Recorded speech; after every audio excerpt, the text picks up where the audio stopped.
Thank you very much. I must thank the organizers for giving me an opportunity to deliver this talk online. I'm currently in Sicily, in Italy, and it's 6 o'clock in the morning. But I apologize that I could not be in person physically in IIT Madras. I will be talking basically about financial markets using different tools of data science. At the onset, I must thank all my collaborators, some master students, a few faculty, my colleagues, and some senior colleagues. They are much more than that appear in the screen, but I must thank most of the work that I'm going to present has been done with these collaborators. My background, I am a physicist trained at Shah Institute of Nuclear Physics, where I did my PhD, and then I spent some postdoc years at the Aalto University in Finland and Brookhaven National Lab in the US. I worked as a lecturer in theoretical physics at the Banaras Hindu University, and then I was offered a permanent position at Centrale Supélec at Paris, France. I returned to India in 2014 to take up a position at Jawaharlal Nehru University, where we initiated a program on complex systems. And I have taken a leave from JNU, and I'm working at another university, BML Munjat, which is at the outskirts of Delhi, NCR region, and from 2021. That's my brief academic background. My list of publications, of which I will be talking in this lecture, are all appear in the Google Scholar page. And I have had the opportunity to collaborate with many people and write a few books and research monographs, which are given on the right, a textbook on econometrics of income and wealth distributions, limit order books, and the latest one, which was published last month, was on data science for complex systems. This is based on a book which this book is based on the lectures I actually deliver at IIT Madras in a course with Shan Gupta. So I'm happy that he's allowed me to present some of these stuff here. I wanted to give an introduction to the complexity science and data science approach that I've been following. So all of us have been very badly affected by the COVID pandemic, and we all acknowledge that it was a very complex, wicked problem that refused to go. And as you can see, this is taken from a slide of my friend and collaborator, Professor M.S. Santanam in IISER Pune, and he was plotting the cases, COVID cases in India. This is the map for India. And, we had the first wave, and then the second wave, and then the third wave, and which was all devastating. And I remember watching and reading an article which appeared when the pandemic was about to start, the first wave was going on. And it was written by David Krakauer and Jeffrey West, both from Santa Fe Institute in New Mexico, USA. And they said that the damage we are not attending to. And they wrote about, the approaches that complex system scientists would offer. And it's a very nice article, and especially for the young people and students, I would recommend this article. Now, what is this complex systems approach? We can go back another 50 years, and there was a wonderful paper written by Phil W. Anderson, and it appeared in the journal Science in 1972. And the title is More is Different. And he talked that, even though that there is a rough linear hierarchy in the sciences, and you have, if I ask a question, what are we made up of? Of course, we are made up of cells, tissues, which means we're dealing with the biology, cellular biology. And then we ask, what are these cells made up of? Of course, they are made up of different molecules, which leads us to molecular biology. What are these molecules made up of? The DNA chains are made up of different chemical elements. So we go to chemistry. What are these made up of? These are made up of atoms, so this leads to many body physics. And then what are these atoms made up of? Of course, they're made up of neutrons, protons, electrons, and the neutrons and protons are made up of quarks and gluons. So we enter into the realm of particle physics. Now, even though we can roughly arrange these sciences, it doesn't mean that if I know particle physics, I would be also an expert in many body physics, or if I know many body physics, I know all the answers in chemistry. And so even though we have been following traditionally a picture of reductionism in science, we often need an opposite approach, which is like integrative science. And that's what complexity science offers. And at each new stage, you have different laws, concepts, and generalizations as it was written in that. So the complexity science deals with several types of systems which have some quantitative properties that are common, and some of these are very relevant for the meeting that we have. Of course, it's on nonlinear dynamics. So the first property is nonlinearity. We have emergent properties, spontaneous ordering, adaptation, feedback loops, among many others. And if you check in the Wikipedia, you will find that there are different types of tools that are applied to study the field of complex systems. And in my own research, I have been using almost all of the, except parts of systems theory, mainly nonlinear dynamics, collective behavior, network theory, game theory, pattern formation, and so on.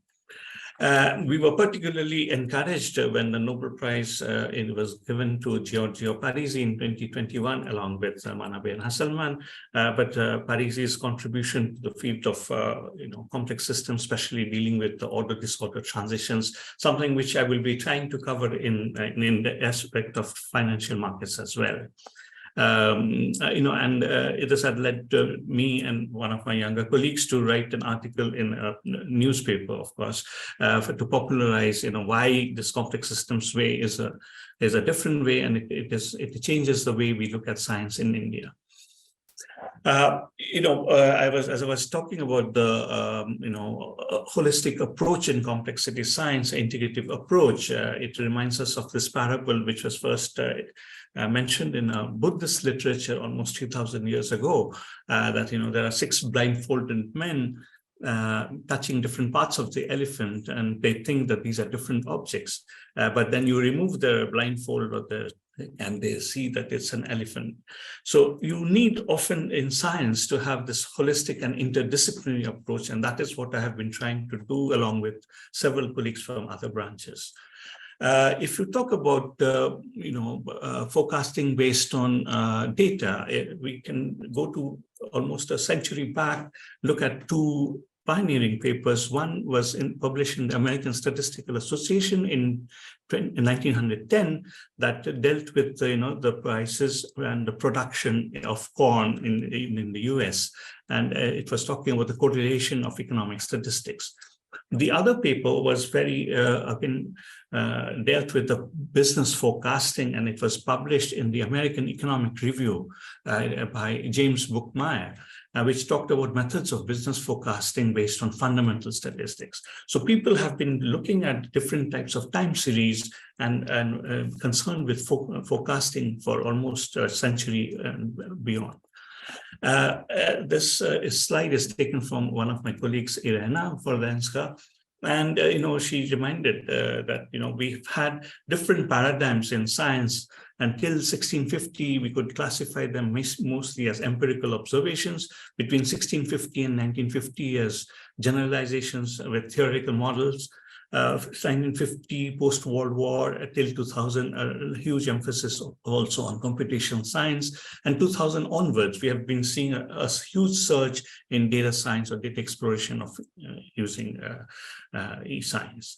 But I want to remind you of a quote which is very dear to me, that's given by Herbert Simon, a Nobel laureate in economics. He was one of the first persons to apply artificial intelligence, machine learning tools to economics. And he said, perhaps the right way to move is to understand before one predicts. And I believe that approach very much. And that is why I think that we need to bridge the data and the science. And that is what we've been trying to do in this book that we have published.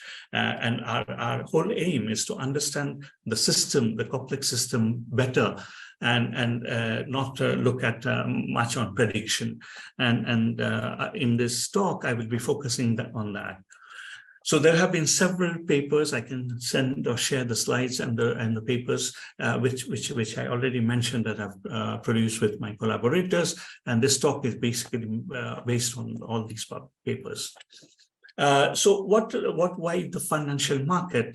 Because you might have seen and remembered this 2008 subprime crisis that started in the US when the big banks like Lehman Brothers, Merrill Lynch, and others crashed. But then it spread to the rest of the other sectors in the economy and the finance, and it spread across the world.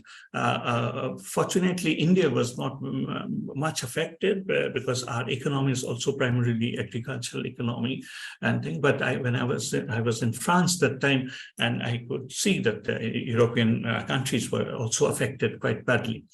Now, there were a series of critical articles written by economists and complexity scientists. This one is written by Professor Thomas Lux and Frank Westerhoff, and it was published in Nature Physics, where they say that the economic theory offers policymakers little guidance about what to do in the current science, or they should take stock of the natural sciences in handling complex systems with strong interactions, which the economists were neglecting at that time. There were two more articles, one written in Nature by Joan Farmer and Duncan Foley, which talked about that the economy needs an agent-based modeling, and the other, which was again a review article based on the experience of complexity scientists, which said that economic policy needs interdisciplinary network analysis and behavioral modeling. So those are these approaches that I have been actually following, and I wanted to bring your attention to these.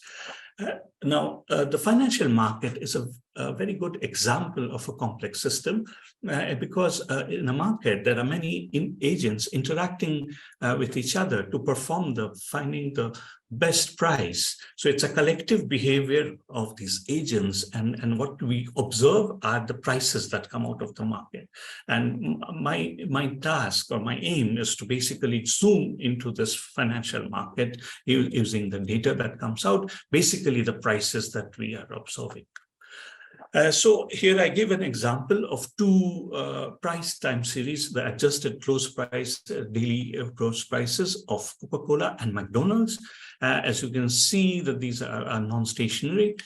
So as the economists often prefer to work with the log returns, which are defined as these, you can then compute the logarithmic return for this Coca-Cola, which is on the left, and McDonald's on the right. And then instead of working only with the price time series and the return time series, what we do is we compute the pairwise equal time Pearson correlation coefficient. And we see here we have 194 companies from the New York Stock Exchange, and for 32 years of data starting from 1985 to 2017. And you see that when we compute the correlation matrix, which is the thing which are shown here, and these bars are basically the correlation coefficient values between -1 and +1, you can see that the market evolves and the correlation patterns change drastically. And so I've just picked up arbitrary frames, correlation matrices during different periods of time. And so these are all computed in a 40-day window and then shifted by 20 days. And so we have a huge number of correlation frames that we observe over time. Now, as this correlation coefficient do not satisfy the distance metric property, we use a nonlinear transformation, which was first proposed by Rosario Mantegna from the University of Palermo way back in 1999. And this allows you to work with these distances that can be computed from the correlation coefficients. Once we have these distances, then we can use a whole set of different tools, like the minimum spanning tree or the multidimensional scaling, where you give the input as the distance matrix, and then you come up with tools that help you to visualize the market. So this is an example of a minimum spanning tree that is computed for 110 stocks. And on the right-hand side, we have a multi-dimensional scaling map in 2 dimensions, which allows, which represents the market, because you give the input, the distance matrix, the pairwise, which computed from the pairwise correlations, and it gives you the coordinates of the things. The nodes are the companies, and it satisfies the distance matrix. So the distance between them are equal. And so as the correlation matrices change over time, and this is the PDFs or the probability density functions of this correlation coefficients, you see that sometimes it can be very skewed, and the nature of the distribution changes a lot. If you look at only the mean correlation, you will see that there are periods when they are very highly correlated, and these normally correspond to those market crashes. For example, this was the Black Monday crash in October 1987. This was Lehman Brothers in September 2008. And there are several other properties that one can monitor, and we normally look at the mean market correlation, which is represented by mu here, or the volatility, which is computed from the return index, or the minimum risk, which is computed from all the stock market assets and their prices. I want to also bring to your attention a very interesting article which talked about anticipating critical transitions by the group of Martin Scheffer, which was published in Science. And they said that across different complex systems, which can be represented as networks, you will often find that during normal periods, there is a modularity and heterogeneity in the connections, but during periods of stress or criticality, you will see that they are highly connected and very homogeneous. And that is what we often also see in this market, and I will show you in different cases, that during a normal market topology, there is a lot of heterogeneity and that the connections are less. During a crash, the connections which are represented by, the edges represent the distances, and the colors represent the magnitude of the distance, they become more homogeneous. So you have lots of connections, but they're more homogeneous. So as I was saying, that you can either see them as the evolution of these trees, which we constructed, the minimum spanning trees, or these maps, which again represent this evolution of the markets. And so what we can also do is look at what is the similarity between these correlation frames. So we construct a L1 norm distance using this definition, and look at the similarity or dissimilarity between this frame and this and this and this and this and so on. So what we can do is compute this L1 norm distance, and if we plot over time, we see that during these certain periods, the market behaves very differently, but otherwise it is very similar. And if we look at when are these dissimilarities occurring much, this is during these crashes like Black Monday and Lehman Brothers, or due to these bubbles like the dot-com bubble and etc. So you can identify these periods of the bubbles and crashes very easily by this method. And I must mention that it is very difficult to detect a bubble. The crash is easier to detect. Then what we can do is like this. I have these distances between all these frames, this L1 norm distances, and using those distances, I can plot again a multidimensional scaling. This time I do it in a 3-dimensional map, and this is what it shows. Each of these dots actually correspond to one of these correlation frames. And then what we use a method like k-means clustering to group which are similar, the frames which are similar in behavior.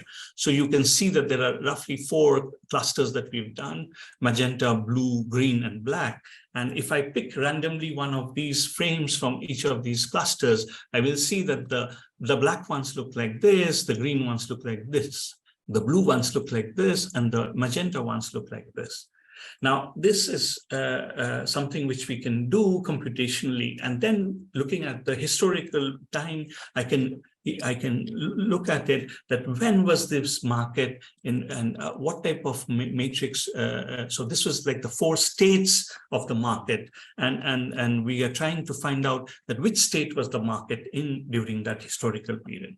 And once we have this, we can also compute that the transition probabilities between one state and the other. So jumping from S1 to S2, S1 to S3, S1 to S4.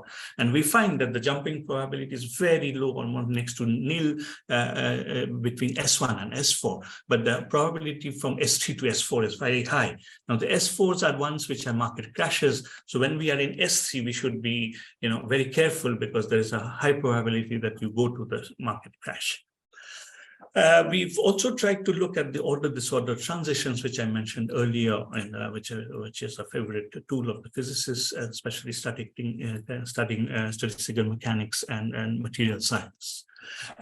We all remember our high school physics, where we have materials, and a simplest example is water, which can exist in different phases like ice, water, and water vapor. And then you try to look at the phase transitions and this. So we wanted to see, can we find out such phases in the financial market? Now, as I was showing this correlation matrices, and this is an example of that 194 cross 194 matrix, and here these are broadly the sectors which they belong to. So this is consumer durable, and this is energy, this is finance, and this is IT. So you can classify all these stock markets assets into different sectors, but you have this matrix. You can decompose it in different ways. One of the very popular ways is what we call decomposition into the market mode, which is normally done with the maximum eigenvalue and its eigenvectors. Then you have the group modes, which are the ones which are deviating from the maximum eigenvalue, and this Marchenko-Pastur distribution, which is basically the random mode. So you see this part, which is the Marchenko-Pastur distribution. Bulk of the companies the eigenvalues fall under these, and then you have a few group modes and a maximum eigenvalue, which is very large. In this case, it's out of the 12. Now you can decompose it in several other ways. What we have been trying to do, as I was saying, we start with this return time series, construct this correlation matrices, and then use basically the eigenvector centrality computed from these matrices. Once we have the eigenvector centrality, which are like you take the maximum eigenvalue, look at the components, that tells you how significant each of these components are, and which are representing each of these nodes. All these can be computed, can be used to compute what we call the eigenentropy for a frame. And then as the frames evolve with time, you get this different value of entropy. Now you can decompose this matrix into these CM, CG, CR, as I was saying. So here I give you example that you have a C and then a CM, CG, CR, or you can also decompose it into a market mode and the group and random mode together. So we prefer to work with the CM and the CGR, because there is always an arbitrariness in finding the group modes. So what we do is we have this correlation matrix, the market mode, and the group plus random mode. These are the matrices which I have for every time, and this, as time evolves, the pattern changes. Now, as I was constructing an eigenentropy from C, I can also construct an entropy from the CM and another entropy from the CGR. And then what we do in this paper, which was published in Journal of Physics Complexity, we show that as this time evolves, and this is a video which shows, this is the time line, and it is moving across from 1985 to end of 2016. 32 years of data. You see the pattern correlation matrix changes, and so does the market mode and the group plus random mode. Now, the maximum eigenvalue, the components of those also change with time. And what we have done is we've transformed these, we have some transformed variables like the H minus HGR and H minus HM, the modulus values of those. And we can see that as if this is a phase space where you have all these frames which are differently colored here, and each of these dots correspond to these frames. You can see a phase separation where the red ones are all these market crashes, The blue ones are bubbles, and the dark blue ones are bubble bursts, and the green ones are the anomalies. And all the normal business days are what we see in the gray dots. So when the market evolves, you'll see that this is moving, and you can track this. And whenever we approach a market crash or a market bubble, you will see that that dot moves towards the periphery. And so we have studied in detail different market crashes and bubbles, and we've always seen that pattern. For example, in the famous Black Monday crash, you start with a normal period, you go to the red period where you have the crash, then you go to the anomalous period and it returns. Most of the time, all the crashes, it goes in that period, that fashion. And in the case of bubbles, it goes from these to these blue ones, and then the burst, and then it returns. So you can see that in every time there is something which is going to happen, the market goes to a different phase, and this is a clear separation of phases. And we see that not only for the United States market, New York Stock Exchange, but also for the Nikkei 225 in Japan. And you see a very similar phase separation. We also see that, when you plot this variable H minus HM versus mu, there is a sort of a data collapse. And we have seen that this happens across these markets. How much time do I have? Hello? Doesn't work. Yes. You have 26 minutes are gone, so 35 total, including discussion. So that's like 9 minutes. Great. So in the next 5 minutes, I'll just try to give you a glimpse of what we want to do beyond this. And we've been using ideas from discrete geometry and topological data analysis, which again, are favorite tools of the mathematicians, but I'll go a little faster. People use discrete curvatures to look at the geometry. We have adapted that for discrete curvatures and measures called Forman-Ritchie curvature and Olivier-Ritchie curvature, which talks about the networks that I was showing. If I want to characterize them in terms of curvatures, how would that look like? And this we published in the Royal Society of Open Science, along with the group of Arijit Samal, who's in IMSC Chennai, probably attending the meeting as well. This network geometry and market instability. So as before, we start with this return time series, look at the correlation matrix, produce the distance matrix, and then a network representation starting from this distance. And then you measure this Forman-Ritchie curvature. And what we found is that you can compute all these other network measures, but they tend to capture the bubbles and the crashes. And as I was saying that, during a normal period, you have a more heterogeneous and modular network like you see here. During a crash, you have a homogeneous and highly connected and less modular network. And these Ritchie curvatures, especially the Forman-Ritchie curvature, is very efficient in picking up any of these bubbles and crashes. So if you want to have more details, please have a look at this paper. We also tried to do the same prescription, similar prescription, and do topological data analysis. Now, what is topological data analysis? As a topologist would say, there is no difference between a coffee mug and this donut. As you can see that with the continuous deformation, I can go from this coffee mug to a donut. Similarly, on the right-hand side, there's in topological terms, there's no difference between this cow and a spherical ball, because I can make continuous deformations and go from this structure. Now, you can make these type of deformations, and which are called homeomorphisms and homotopies, and you look at the invariant properties, which are these topological properties. Now, one of the popular thing is to construct a simplicial complex, which is like simply inferred as an augmentation of a triangle or a tetrahedron. So here, a zero simplex represents a point, a line is called a one simplex, a triangle, a two simplex, a tetrahedron, a three simplex, and so on. And then you can have these complexes which are extension of the graphs to higher dimensions in topological space. Now, what you often do is you construct these different simply shell complexes, and there are different ways of doing it. One is called the check representation. The other one is called the RIPS representation. So we've been following the RIPS representation, and when you have these topological features, which are these connected points, the holes, the triangles, you can also characterize them by the rank of this homology group, which is known as the Betti number, and you look at these different measures and try to characterize the shape of the data. So the idea is basically there might be noise present in the data cloud. How do I separate the noise from the real signal?